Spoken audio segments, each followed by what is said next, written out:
ठंड इतनी थी कि घर से बाहर निकलना मुश्किल हो जा रहा था और बच्चे स्कूल जाने से डर रहे थे।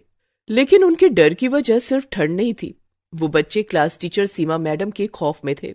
एक दिन पहले स्कूल में कुछ ये हुआ था। सभी ने होमवर्क किया कि नहीं? हाँ मैडम, किया है। ठीक है, मैं एक एक करके चेक करूंगी और गलती होने पर मैं सजा दूंगी। ये सीमा मैडम की दूसरी क्लास थी। सीमा मैडम ने एक दिन पहले ही स्कूल में नया नया ज्वाइन किया था। सभी बच्चों ने सोचा था कि सीमा मैडम बाकी टीचरों की तरह अच्छी ही होगी। लेकिन सीमा मैडम ने जब होमवर्क चेक करना शुरू किया तब सभी को उनकी असलियत के बारे में पता चला। राजू, मोती, चुटकी और मीना, तुम लोगों को सजा मिलेगी। लेकिन क्यों मैडम? क्योंकि होमवर्क में गलती है। तुम चारों यहाँ लाइन लगाकर खड़े हो जाओ। चारों लाइन में खड़े हो गए। उन्होंने सोचा कि सीमा मैडम ज्यादा से ज्यादा मुर्गा बनाएंगी या तो 2 थप्पड़ मारेंगी। लेकिन सीमा मैडम के दिमाग में तो कुछ और चल रहा था। बाहर बर्फ गिर रही थी। सीमा मैडम बाहर से बर्फ लाई और चारों के स्वेटर के अंदर घुसा दिया। इतनी कपकपाती ठंड में स्वेटर के अंदर बर्फ जाने से चारों के चारों जोर जोर से चिल्लाने लगे। बहुत ठंडा है। मैडम मैडम बर्फ निकाल लीजिए मैडम, हमसे और गलती नहीं होगी।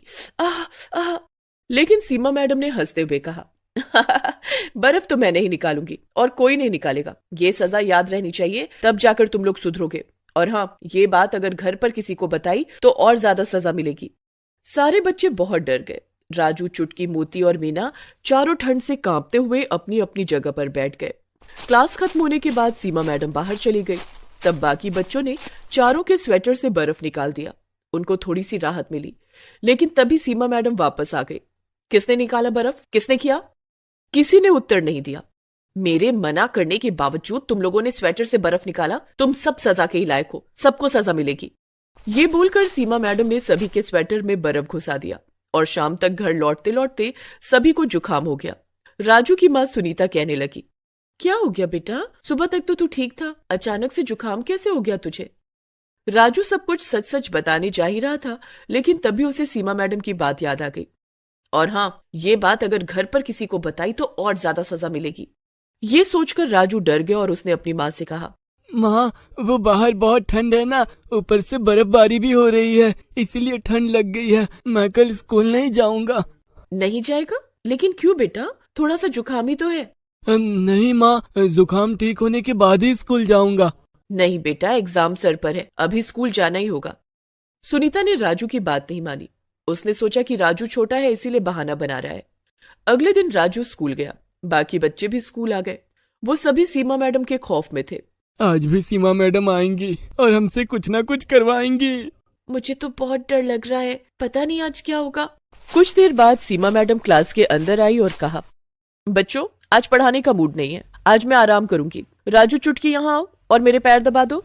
सीमा मैडम कुर्सी पर बैठ गई। राजू और चुटकी पैर दबाने लग गए। अरे अच्छे से दबाओ, ताकत नहीं है क्या? मैडम, मुझे जोर की भूख लगी है। तुम लोग टिफिन लाए हो ना? हाँ मैडम, लाए हैं।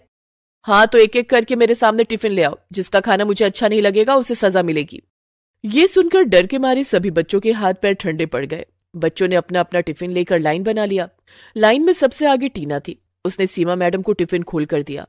उसमें पूरी सब्जी और गाजर का हलवा था।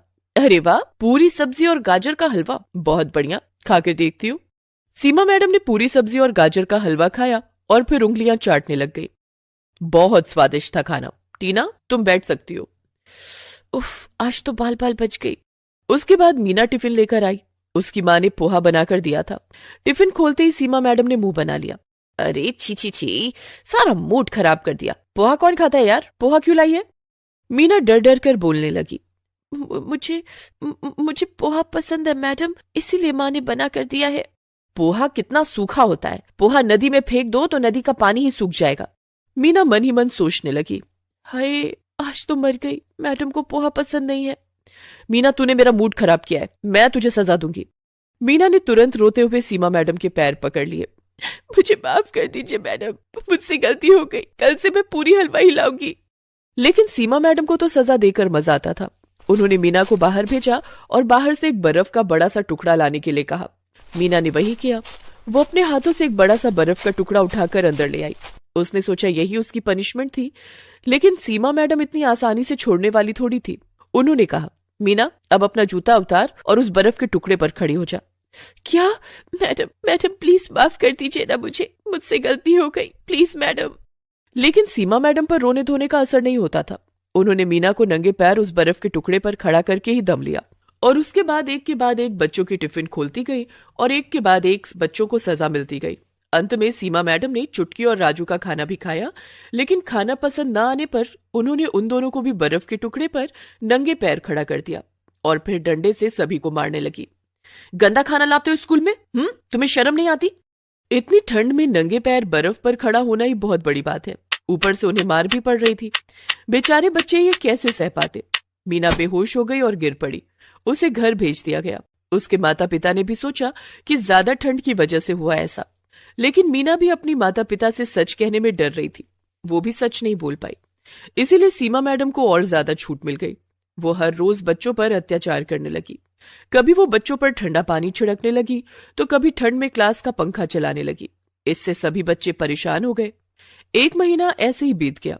स्कूल प्रिंसिपल को कुछ भी पता नहीं चला और 1 महीने से ये सब सहते सहते बच्चे परेशान हो गए। हमें कुछ करना होगा, ये सब कब तक चलता रहेगा?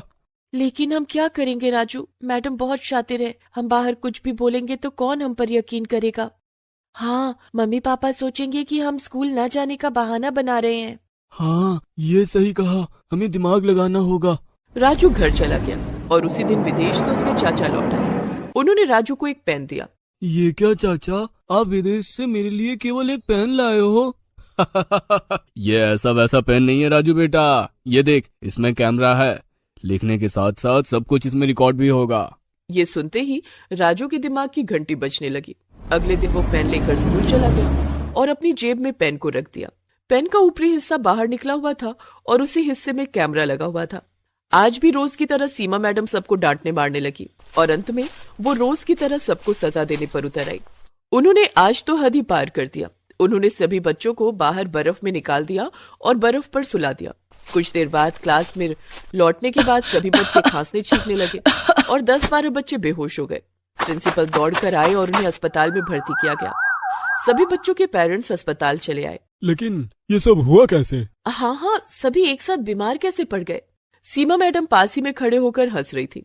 तभी राजू ने कहा, ये सब सीमा मैडम की वजह से हुआ है। क्या? मेरी वजह से? क्या बोल रहे हो तुम राजू? मैं तुम लोगों से कितना प्यार करती हूँ। झूठ, सब कुछ झूठ, ये देखिए। राजू ने पेन निकाला और उसे फोन से कनेक्ट करके सभी को सब कुछ दिखाया। सीमा मैडम की हालत खराब हो गई। इतनी ठंड में भी वो पसीने पसीने होने लगी और पेरेंट्स सीमा मैडम पर बहुत गुस्सा हो गए। उन्हें उल्टा सीधा कहने के बाद पुलिस को बुलाया गया और उन्हें जेल में भेज दिया गया। डॉक्टर ने सीमा का चेकअप करने के बाद कहा कि उन्हें एक मेंटल डिसऑर्डर है। बच्चों पर टॉर्चर करके उन्हें सुकून मिलता है। कोर्ट ने उन्हें 20 साल की सजा दी और यह भी घोषित कर दिया कि 20 साल बाद भी उन्हें कभी भी कोई भी स्कूल नौकरी नहीं दे सकता। ऐसे ही राजू की होशियारी से बहुत सारे बच्चों की जान बच गई और सीमा जेल में सड़ने लगी। अदिति 9वीं क्लास में पढ़ती थी। वो काफी मोटी थी। उसे मूली के पराठे बहुत पसंद थे। मूली के पराठे खा खा कर वो और भी ज्यादा मोटी हो गई थी। उसके मूली के पराठे खाने की आदत से सब परेशान थे। अदिति बेटा, जल्दी से नाश्ता कर लो, स्कूल की बस आती ही होगी। माँ, आपने नाश्ते में क्या बनाया है? आज तो मैंने आलू के पराठे बनाए हैं। माँ, आपको पता है ना कि मुझे मूली के पराठे कितने पसंद है। आप मूली के पराठे क्यों नहीं बनाती? मैं स्कूल तभी जाऊंगी जब मुझे मूली के पराठे खाने को मिलेंगे। अदिति बेटा, अभी तो गर्मियों का मौसम है। मूली का सीजन तो ठंड में आता है। ठंड का मौसम आने दे, तुझे मूली के पराठे बनाकर खिलाऊंगी। प्रॉमिस? प्रॉमिस बेटा। अदिति उस दिन आलू के पराठे खाकर और वही लंच में लेकर स्कूल चली जाती है। लेकिन उस दिन से वो ठंड के आने का इंतजार करने लगती है। अक्टूबर का महीना था। अदिति जल्दी से अक्टूबर के खत्म होने का इंतजार करने लगती है। नवंबर से ठंड शुरू हो जाएगी, तब बाजार में मूली आ जाएगी और मम्मी मुझे मूली के पराठे बनाकर खिलाएगी। अदिति दिन गिन रही थी। कुछ दिनों के बाद अक्टूबर का महीना खत्म हो गया और नवंबर का महीना शुरू हो गया था। अदिति एक दिन स्कूल बस से घर लौट रही थी। तभी उसने घर के पास देखा कि सब्जी वाला ठेले पर मूली बेच रहा था। उस दिन घर जाकर उसने अपनी माँ से कहा, माँ, बाहर सब्जी वाला ठेले पर मूली बेच रहा है, चलो ना मूली खरीद लो। प्रीति बाहर जाकर देखती है तो सब्जी वाला मूली बेच रहा था। सब्जी वाले भैया, मूली कैसे दिए? 60 रुपए किलो मैडम। इतना महंगा? बहन जी, सीजन का नया मूली है, अभी अभी बाजार में आया है, महंगा तो होगा ही। भैया 50 रुपए किलो लगा दो। नहीं हो पाएगा बहन जी, इतनी तो हमारी खरीद भी नहीं है। सब्जी वाला जाने लगता है। अदिति जिद करने लगती है। माँ, आपने कहा था कि ठंड के मौसम में आप मूली के पराठे बना कर दोगी, आपने मूली क्यों नहीं खरीदी? प्रीति को मूली खरीदनी पड़ती है। वो सब्जी वाले को रोकती है। भैया जरा रुको, 1 किलो मूली देते जाओ। ये लो बहन जी। सब्जी वाला 1 किलो मूली प्रीति को देता है। ये लो आपके 60 रुपए। मूली देखकर अदिति बहुत खुश हो जाती है। उस रात डिनर में प्रीति मूली के पराठे बनाती है। अदिति ने 4 मूली के पराठे खा लिए। माँ, मुझे एक और पराठा चाहिए। अदिति बेटा, तूने 4 पराठे पहले ही खा लिए, जरा अपने वजन की ओर भी देख, कितना ज्यादा है। इतने पराठे खाएगी तो और मोटी हो जाएगी। ठीक है माँ, अभी मत दो, लेकिन कल सुबह नाश्ते में मुझे मूली के पराठे ही चाहिए, मैं तभी स्कूल जाऊंगी। ठीक है अदिति, कल सुबह तुझे मूली के पराठे ही दूंगी। दूसरे दिन भी प्रीति अदिति को नाश्ते में मूली के पराठे बनाकर देती है। अदिति नाश्ते में भी मूली के 4 पराठे खा जाती है। अदिति, तूने रात में भी मूली के 4 पराठे खाए थे और अभी नाश्ते में भी। बेटा, इतना ज्यादा खाएगी तो और मोटी हो जाएगी। माँ, मैं मूली के पराठे देखकर खुद को नहीं रोक सकती। मूली के पराठे खाकर अदिति स्कूल चली जाती है, लेकिन वहां स्कूल में क्लास टीचर उसे ब्लैक बोर्ड के पास बुलाकर कहती है कि वो बच्चों को गणित का सवाल हल करके दिखाए। अदिति ब्लैक बोर्ड पर गणित का सवाल हल कर ही रही थी कि उसने बहुत गंदी गैस छोड़ दी। मूली के पराठे खाने के कारण उसकी गैस से बहुत गंदी बदबू आ रही थी। क्लास के सभी बच्चे अपनी अपनी नाक बंद करके क्लासरूम छोड़कर बाहर आ गए। क्लास में हंगामा बच गया। अदिति, ये सब क्या है? क्या तुम स्कूल आने से पहले फ्रेश नहीं होती? होती हो ना मैडम, वो क्या है कि कल रात मैंने मूली के पराठे खाए थे और आज सुबह भी मूली के पराठे खाए। क्या? कल रात भी और आज सुबह भी? हाँ, मुझे मूली के पराठे बहुत पसंद हैं।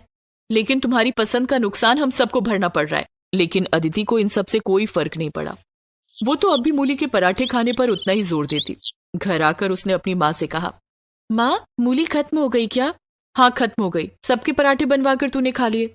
अदिति के पिताजी वहीं सोफे पर बैठे थे और अपने लैपटॉप पर ऑफिस का काम कर रहे थे। उन्होंने अदिति से कहा, क्या बात है अदिति, तुम्हें मूली के पराठे खाने हैं क्या? हाँ पापा। ठीक है, मैं अभी ऑनलाइन ऑर्डर कर देता हूँ, 10 मिनट में मूली आ जाएगी। शेखर, इसने कल ही तो मूली के पराठे खाए हैं और आज सुबह नाश्ते में भी मूली खाकर स्कूल गई थी। आप भी ना इसकी हर जिद मान लेते हैं। रोज रोज मूली के पराठे कौन खाता है? खाने दो ना प्रीति, वैसे भी गर्मियों के मौसम में मूली कहाँ मिलती है, सिर्फ ठंड की ही तो बात है। थोड़ी देर में घर की घंटी बजती है और डिलीवरी बॉय मूली देने आता है। अदिति खुशी खुशी मूली रिसीव करती है और किचन में प्रीति को लाकर देती है। माँ, ये लो मूली, आज रात में मूली के पराठे बनाना। प्रीति ने अपने मन में कहा, उफ, ये मूली तो मुसीबत बन गई। प्रीति ने ना चाहते हुए भी डिनर में मूली के पराठे बनाए और अदिति ने जमकर मूली के पराठे खाए। अब तो अदिति रोज रोज प्रीति से मूली के पराठे बनाने के लिए कहती। प्रीति, अदिति के लिए मूली के पराठे रोज बना दिया करो। अदिति को अब रोज मूली के पराठे खाने के लिए मिलते हैं, जिसे खा खा कर वो और ज्यादा मोटी हो गई थी और स्कूल में रोज गंदी गैस छोड़ती थी। स्कूल के बच्चे और टीचर सभी उसकी इस आदत से परेशान हो गए थे। इसी तरह नवंबर का महीना बीत गया और दिसंबर भी आ गया। अब तो ठंड और बढ़ गई थी। ऐसे में अदिति का मूली के पराठे खाना और भी बढ़ गया। प्रीति मूली के पराठे बनाकर और रोज रोज खाकर परेशान हो चुकी थी। एक बार की बात है, अदिति के स्कूल में वार्षिक समारोह होने वाला था। अदिति ने घर आकर शेखर को ये बात बताई। पिताजी, स्कूल में वार्षिक समारोह होने वाला है जिसमें सभी बच्चे भाग लेंगे। मैं भी एक डांस प्रोग्राम में भाग लूंगी। हाँ अदिति बेटा, तुम वार्षिक कार्यक्रम में जरूर भाग लेना। रोज डांस की प्रैक्टिस करोगी तो शायद तुम्हारा मोटापा भी थोड़ा कम हो जाएगा। लेकिन शेखर ने जैसा सोचा था वैसा नहीं हुआ। अदिति ने वार्षिक कार्यक्रम में भाग तो ले लिया, लेकिन डांस की प्रैक्टिस करने के बाद उसे और ज्यादा भूख लग जाती और वो पहले से भी ज्यादा खाना खाने लगी। अब वो पहले से ज्यादा मूली के पराठे खाती। ओहो, मैं तो मूली खरीद खरीद कर थक गई हूँ, कहीं देश में मूली का अकाल ना पड़ जाए। ऐसा बड़बड़ाते हुए प्रीति सब्जी वाले को रोकती है। सब्जी वाले भैया, रुकना जरा।